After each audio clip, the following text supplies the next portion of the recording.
What is going on, guys? We're back again. We're going to be looking at Bad Boys for Life, the third edition to the Bad Boys franchise.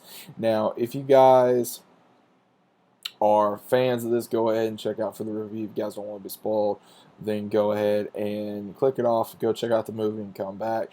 But I'm going to go ahead and get into Bad Boys 3 or Bad Boys for Life, however you want to go. Now, there was a lot of changes that they put into this movie that was not just hilarious, but badass at the same time, funny.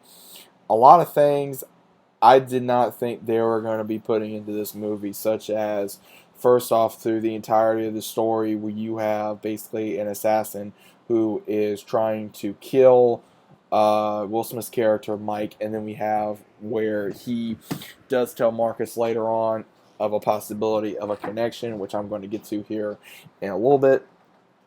But it's actually really cool because we get to see in the beginning how Marcus's daughter, who played by Mark Lawrence, he is now a grandfather. She got with and had a baby with the one Reggie that they terrified at in the second film, which was absolutely hilarious. I believe it was the same actress, same actor that played the daughter and also played Reggie, the kid they were trying to scare. He's in the military. He's a Marine.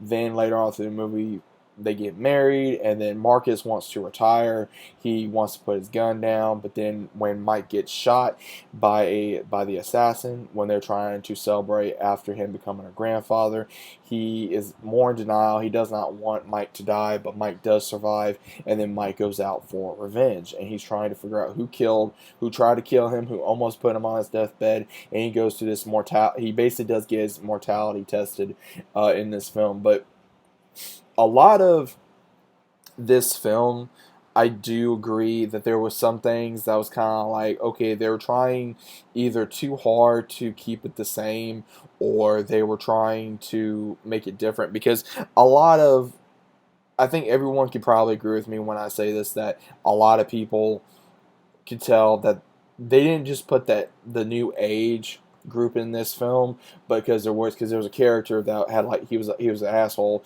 and Mike basically looked at him. He says, "Okay, he says just because I banged your mama once doesn't mean I'm your grandpa," or something around those lines, and it was hilarious. And they continue to do that. So we got Vanessa Hudgens in here.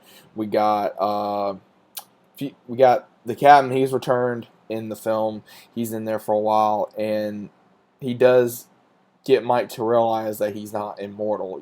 That he has to realize where is he going to go in his life because he's not getting any younger.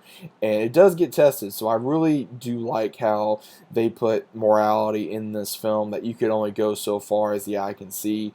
But I also like to see, because again, we got to see Vanessa Hudgens, we got to see Alexander Ludwig in there. So they both were badasses in this film, not just playing as cops, but also just their attitude. Really gung ho, not really gung ho cops, but ones that were willing to do the job at all costs. So it was really cool to see, especially Vanessa Hudgens in something very different, very action packed. Same thing with Alexander. He, of course, anybody knows him. He plays as Bjorn in Vikings, so it was really cool to see him in this, something a little different. And we also got to see more characters come back. We got to see, of course, the captain. We got to see Marcus's family reappear. We got to see a few others be brought up. But what really took the the heavy course in this is that it was basically a cartel member that was going after Mike. And come to find out, after he goes through digging and digging and digging, he basically finds out that this is the woman that, as soon as Mike got pulled out of the academy as a brand new, freshly cop, he got with he basically had a mistress of the cartel, and he got with her, and they had a relationship. And as he tells Marcus later on in the film, he tells her that she taught him everything. He says, she taught me how to walk it, how to talk it, how to put clothes on the game, everything. He says she made Mike Larry. And that's what was amazing, because he looks at him, he says, so that's how come you dress like a drug dealer. And he kind of made it look like it was funny. He says, and he basically is like, okay, is this person that I've entangled with 2 times my son? And the person that shot him comes to be find out that it is his son, but the guy don't know. To him, he's only a cop that supposedly killed his dad, as well as probably ruined their lives. So they do go after them in the Bad Boy style.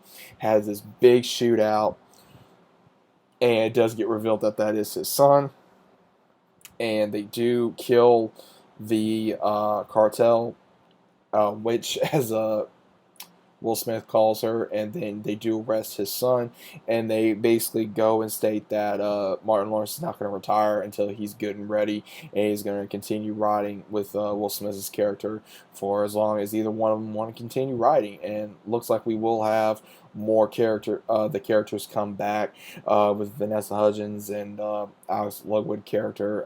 Them, I guess, kind of being like the rookies of the group, where they are very eager to show off their skills. Which again, there are possibilities of a fourth film coming out, which hopefully there will be.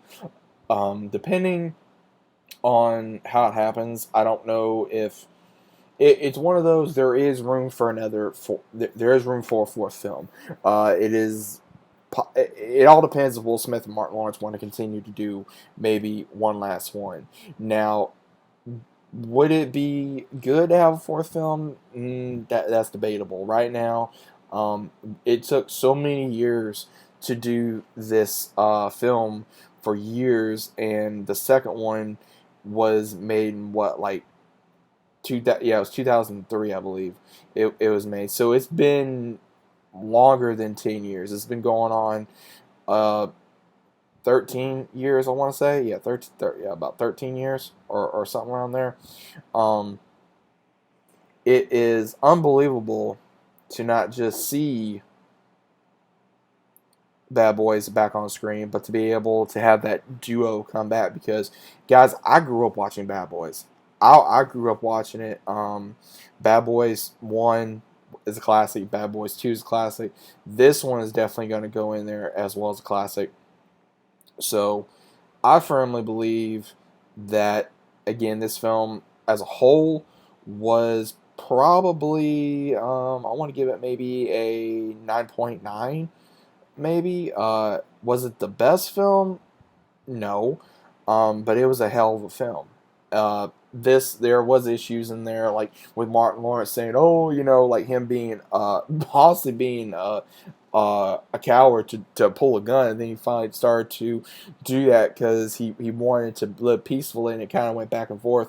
Mike ain't ready to give up the life of being a cop, and Martin Lawrence's character, he was ready again to settle down and retire. And after the death of the captain, which we do see in the middle of the film after he does get shot once again for an assassination attempt on Will Smith's character, he does pick up his guns again. He basically looks down and he says, "Okay, we got one more time. We're going to do it." So it kind of brings the spirit back of what they started out to do, of how they became partners, how they became best friends, how they became brothers in arms, and not just in the street but in the academy as well. So I found it really badass that they decided to bring it both, something personal, because in the first one we had a little mix between, a friend of Will Smith's character got killed. That's what drove him. In the second one, it was Martin Lawrence's sister that made it personal, and in this one it had really something to do with Mike's past. So overall, it was a good film. Very action-packed, very funny. Had a very Bad Boys feel to it with a little fresh jokes on there. So, again, great film. Guys, go check it out. Let me know what you think in the comments down below. If you guys are new to the channel, consider about subscribing. Links down below. If you guys want to give me a follow on my social media links. Again, go check out the film. Let me know what your favorite Bad Boys is. Honestly, I got to go with the second one. It's still my favorite. I like this one. I really do. But is it my favorite? No, I like the second one more. The second one, to this day, is probably my favorite movie still this day out of the Bad Boys franchise. So let me know what you guys think about Bad Boys for Life in the comments down below, and I'll see you guys on the very next video.